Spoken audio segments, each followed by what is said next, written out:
Hello, this is me, Erika Stahl von Holstein. And this is Luca De Biase. Welcome to RéImagine Talks, the podcast that is set up to challenge the way we think. And today we're delighted to be here with Professor Enrico Giovannini to challenge one of the most used and useful terms of today, but also possibly one of the most misunderstood. The word is sustainability. Enrico Giovannini is professor of economic statistics at the University of Rome Tor Vergata, where he teaches statistics and analysis and policies for sustainable development. He is co-founder and scientific director of the Italian Alliance for Sustainable Development. He has been chief statistician of the OECD, president of ISTAT, professor of sustainable development at Lewis University. He is a member of the executive committee of the Club of Rome and the Global Happiness Council. He was Minister of Labour and later Minister of Sustainable Infrastructure and Mobility for the Italian government. He worked with the United Nations, the European Commission, and the International Labour Organization. He is the author of more than 120 papers, 8 books on statistical, economic, and political issues, some translated into other languages, and he co-authored some important international commission reports on the future of work and on European policies for sustainable development. So Enrico, first of all, thank you very much for taking the time to joining us here today and to sharing with us your enormous expertise and experience on this issue. As I mentioned previously, and I'm calling in today from Brussels, the word sustainability is used in very many different contexts here and is sometimes misunderstood or maybe misappropriate in certain contexts. So I would say, although being one of the most used words, maybe it's also potentially one of the most misunderstood. So before delving deeper, maybe you can share with us, what do we actually mean by sustainability and why is it so important? Well, years ago, UN Commission, led by the former Norwegian Prime Minister, agreed after a long discussion what means by sustainable development. And they said is sustainable the development that allows the current generation to meet its own needs without prejudging the fact that future generations could do the same. So at the end of the day is an issue of justice, intergenerational justice. It's not just about environment, institutional dimension, or economic problems and social problems. It's all together. Because without a resilient and effective society, there is no future generations. The same if we don't have efficient institutions. And of course, if we transmit to the next generation a more limited amount of human, social, economic, and natural capital, for them will be much more difficult to meet their own needs. So it's about capital, the different forms of capital. It's about justice, and at the end of the day, is about our behaviors in order to avoid disasters that are unfortunately already happening, will be happening because in the past we didn't pay enough attention to this concept. Professor, the UN Secretary General said that we are lagging behind on the 2030 agenda. It is likely that there are many reasons for the delay, but what are the most important reasons? At the end of the Rio Plus 20 conference in 2012, the conference, UN conference, agreed on a declaration, The Future We Want, that was then translated into the so-called 2030 Agenda for Sustainable Development, which is based on 17 Sustainable Development Goals that go from end of poverty, end of hunger, but also decent work, fight against inequalities, including gender inequalities, of course, environmental outcomes, and so on and so forth. And these 17 goals are then articulated in 169 targets, which are very concrete. And all members of the UN committed to implement this agenda by 2030. The motto of the agenda is that we shouldn't leave anyone behind. But as the Secretary General said in the recent September 2023 summit on SDGs, the risk is that what is lagging behind, what is left behind is the agenda itself. Because after the pandemic, the Russian invasion of Ukraine, the growth of inflation, energy crisis, and so on, countries both developed and developing were pushed back. And several of the improvements that were made between 2015 and 2019 disappeared. For example, in terms of poverty, in terms of education, a lot of young people who left the school during the pandemic didn't go back. The reduction of inequality stopped because policies were not adequate in overcoming the increasing inequalities. And now geopolitical tensions are slowing down the agreements on the necessary actions on climate change, on preservation of nature and ecosystems. So the 2030 Agenda is at risk. Notwithstanding all these risks, several countries, and including the European Union, made a big effort to incorporate the 2030 Agenda in their policies. And from this point of view, the European Union is the best one in terms of policy coherence for sustainable development in other elements, but a lot of work has still to be done. You mentioned before that for you, sustainability is really about justice. And also you mentioned all the diverse global sustainability goals that really show that this is not only about environmental sustainability, but it's also social sustainability and economic sustainability. And it's really, to some extent, a mind shift away from how we used to think about things to really think differently about them. You also mentioned that recently we've had some very real issues happening globally that have changed a little bit, maybe the priority, or made it harder to reach some of these goals. In your view, who are the actors who are doing the most in order to make this happen?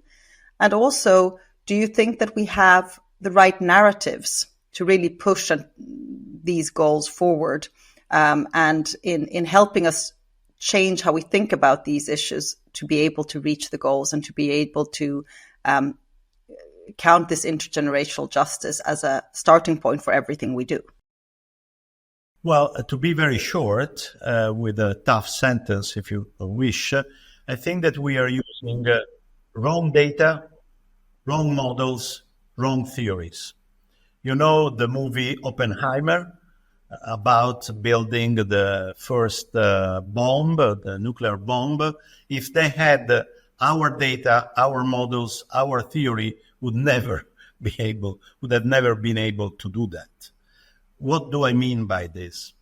First of all, we have, in terms of statistics, but statistics drive policies, this focus on GDP, the gross domestic product that was invented by the US government in 1944 and then exported to the rest of the world as a yardstick to understand whether we are going in the right direction or not. And in fact, we went in the right direction until the moment in which we tried to export the model that was used by Western countries to the entire world. And we recognized that nature is not an infinite thing, and many other problems.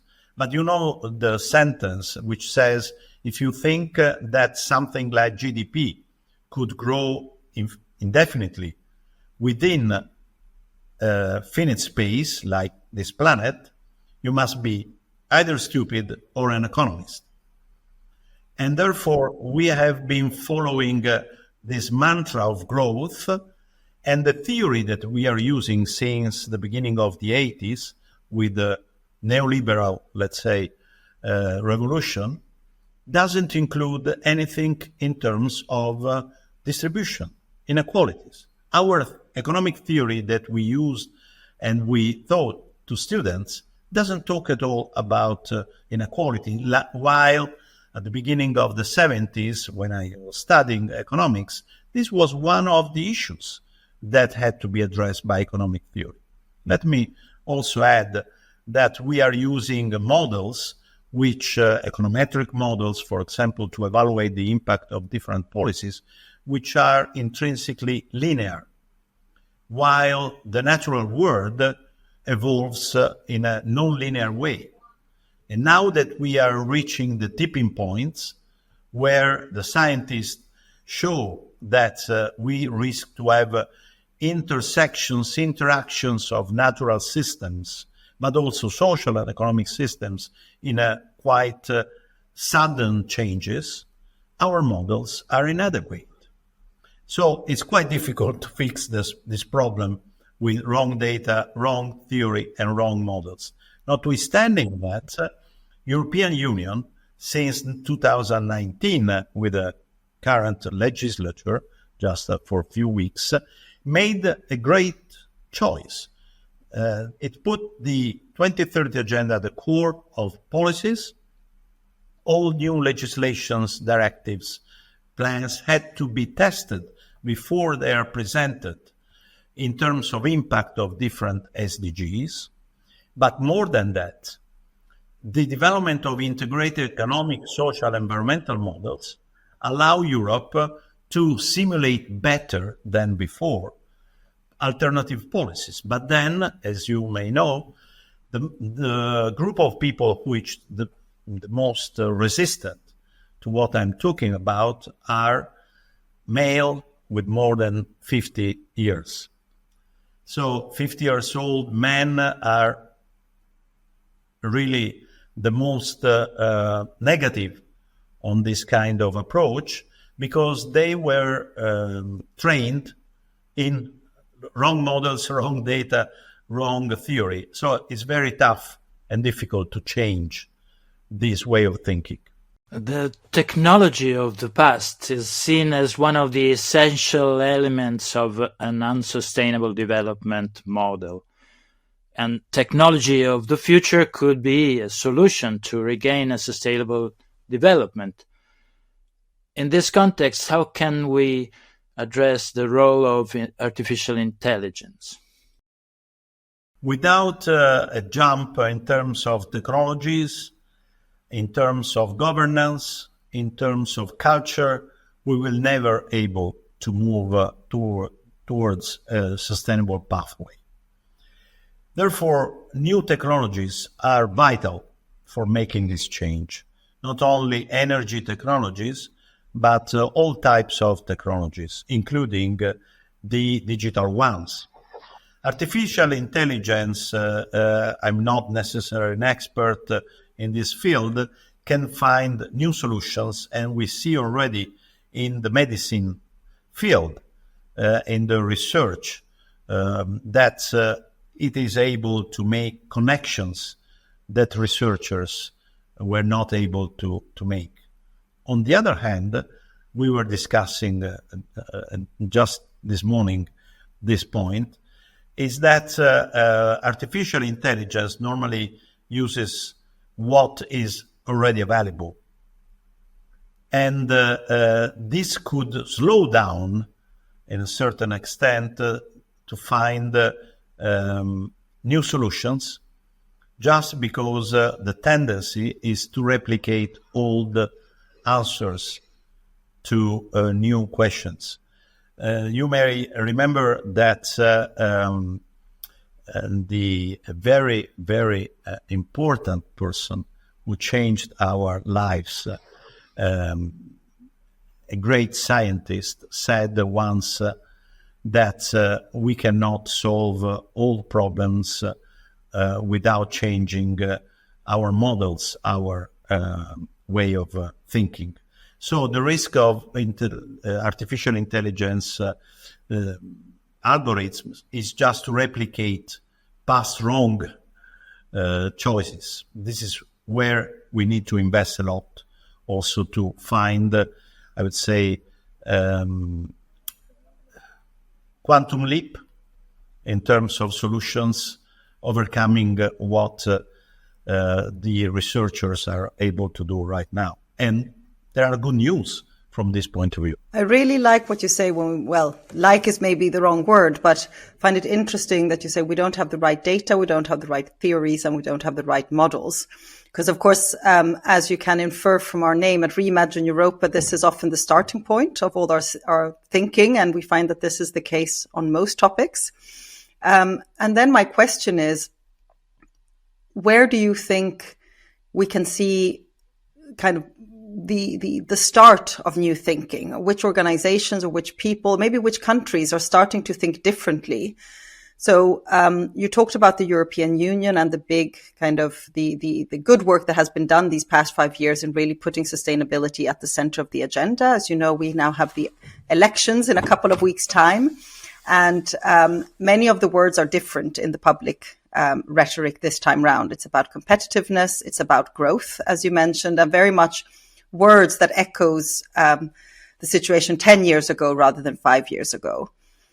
Do you see this as a major challenge in terms of people actually trying to revert backwards as opposed to moving forward and starting to see these policies and these choices not only as sacrifices and as kind of things that we do for the global good, but actually that there's a smart thing in this to create sustainability? And here, obviously, we mean social, we mean economic, and not only environmental, is a different way of thinking about things that can be actually bring Europe to be more competitive in the long run by changing models. Do you think you're starting to see somewhere that this is happening, or are we reverting backwards? I'm sorry for the long and quite wordy question, but I'd be very interested to hear your views on this, and if you're hopeful towards looking towards the future.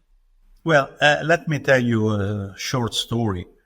In 2014, after stepping down as Minister of Labour, I was asked by the European Commission to be a consultant to the think tank that was working for the President of the Commission, Juncker. And after 1 year of work, I organized a conference on sustainable development and resilience.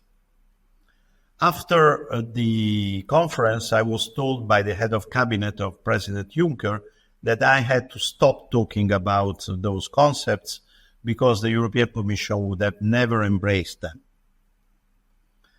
So a few years later, the EU decided to embrace the 2030 agenda. And in 2020, in front of the pandemic, they decided to use the resilience framework that we had developed at the European Commission after I left that think tank, and I started working with the Joint Research Center of the European Commission, and now resilience is everywhere. It's a new compass of European policies, according to what has been even written in the new Stability and Growth Pact. What I mean is that it can change quickly in one side, in one direction, or the other direction. And this is where policymakers, politicians, and people have an incredible role to play. On the other hand, I would like to underline that the private sector had decided to go in this direction for an issue of competitiveness, for an issue of growth, for an issue of future. The OECD recently published a report with long-term forecasts until 2100. And again, we are facing the risk in developed countries of the secular stagnation, which means more or less 1% increase of GDP per year, which will not lead us anywhere. So capitalism has also, from time to time, a desperate need for new waves of investments, new pressure, new push. And I think that the ecological and digital transition is exactly what is needed in this perspective.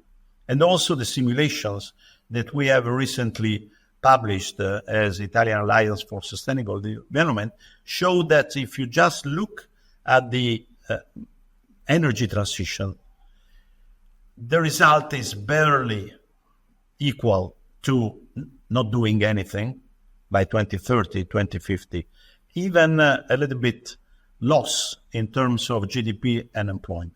But if you take the opportunity of the energy transition for a huge investment in innovation at 360 degrees level, then you have an increase in GDP, you have an increase in employment.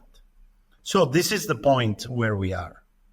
Of course, we can decide to wait, but again, according to the simulations, it's worse because the costs will be much higher.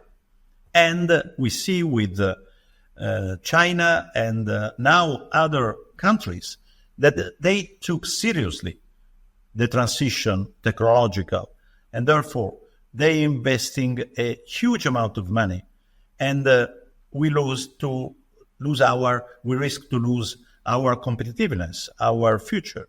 Therefore, I really hope that Europe will listen to what, for example, Mario Draghi said recently in an event close to Brussels at La Culpe, where also myself and the former Prime Minister Enrico Letta gave a speech, where Draghi said we need 500 billion investment per year to revert these kind of trends, and there isn't any single country that could make it successfully. This is an investment on future. This would require common debt, but also common revenues. And I hope that Europe will go in this direction.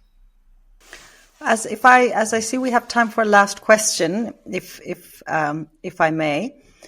I fully agree, and I especially like this thing that you're mentioning about the importance of coupling sustainability and innovation. What we've seen with our narrative studies that unfortunately a lot of narratives put sustainability as an opposite for innovation. And whilst we know that we actually need both, we need innovation for sustainability.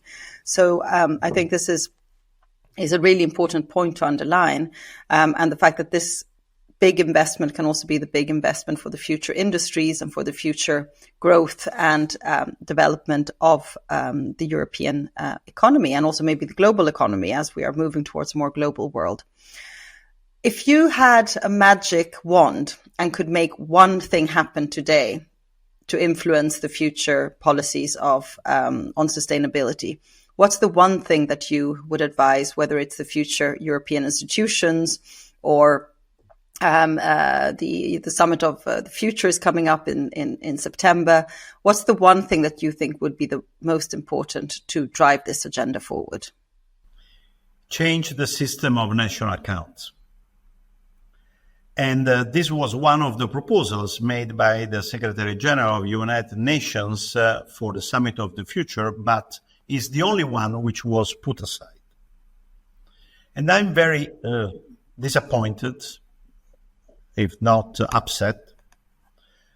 And the reason is very simple. We are talking since 20 years ago, when I was chief statistician of the OECD, to make this change. Because without changing the metric which leads our actions, that rewards politicians, rewards policymakers, and so on, there is no way to change the capitalism towards another phase of capitalism, which is what we need. From this point of view, I'm very disappointed because, as I underlined in a recent meeting of the G7 women here in Italy, is that we expect that women behave differently from men in several respects. And one of them should have been exactly this one. We have a woman who is head of the European Commission, a woman who is head of IMF, the Deputy Secretary General of UN is a woman, OECD and World Bank have male as Secretary General, but anyway, 2.5 plus the Secretary General of UN should have been strongly in favor of changing this. And on the contrary, it didn't fly. And I think that from the European Union, we have a vital interest in this respect. Why? Because as we have put sustainable development, not just growth, at the center of our development paradigm, and we are judged by the rest of the world only in terms of GDP, there is no way for us to show that what is written in Article 3 of the Treaty of the European Union, which quotes sustainable development twice, produces better outcomes for the environment, for people, for the economies. You see what I mean? We should build our model. We have built our model on different concepts, and we are still evaluated according to the old ones. So it's in our political interest to show that we are much better in terms of well-being, sustainability, equality. It's a political issue, as you see, is not a statistical issue. Well, thank you very much. So just to summarize very briefly, what we end up counting is what ends up counting. So I think this is a very important message to keep, and to really also maybe encourage young people to say, now with these new tools that we have with big data and AI and things, can we think of a radically different way of counting things, so things we care about start counting more? Yes, it's correct. Thank you very much. Thank you.